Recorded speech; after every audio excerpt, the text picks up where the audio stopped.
Oge mawulire gensobola okubagamba essaawa zino nti wetwogerera muganda waffe Noah Mutwe aweereddwa bail. Tugenda kubatuulira enjogera y'abakulembeze ab'enjawulo ku nsonga eno. Olaba omwana waffe owa Noah Mutwe ndoozi omulengera bwe yamufaanana.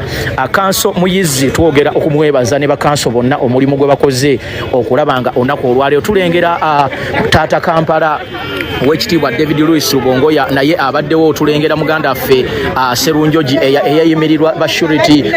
Njagala okwebaza abakulembeze ab'enjawulo kyemulengera wano lyessanyu abantu ab'enjawulo abagenda mu maaso okubanga bajaganya olw'akaseera kano. Bannange gano mawulire ga ssanyu eriffe bannankyukakyuka fe abamu tukimanyi abaali babaddeko mu kkomera tukitegeera. Yes, nkulamusizaako nnyo yonna gy'osinza obanga otuwuliriza oli ku Yugi Update TV. Awo wennyini wetugenda okuba nga tutandikira gwe mukwano gwange ali eyo mpuliriza abaali mu diaspora mbatumiddeko nnyo.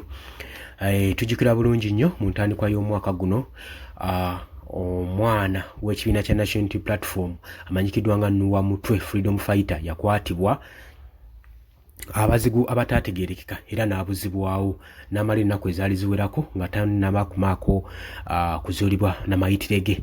Naye oluvannyuma yazuulibwa nga ali ku poliisi y'e Nateete gye baali bamututte okugenda okuwera ennemba n'emisango egitaategeerekeka era nga tebaamusalira namusalira misango gi. Wabula enfundako eziwerako ekibiina kya National Unity Platform kize kikola bukubirire okulaba nga kiteekayo ttiimu yakyo legal team okusobola okulaba nga enunula foot soldiers baabwe abasajja babawagizi baabwe naye nga nekiganye kiremye era bwenjogerera n'abamu nga muli Edi Mutwe muri Gaddafi bonna bakyaliyo gwe mukwano gwange ali eyo ampuliriza. Naye ekiri ekyenjawulo ekiriwo nti Noah Mutwe ateereddwa era agenda kuba atandika okulya obutaala gwe mukwano gwange na kuddamu okuba nga akakalabya emulimu gye gwe mukwano gwange ali yampuliriza.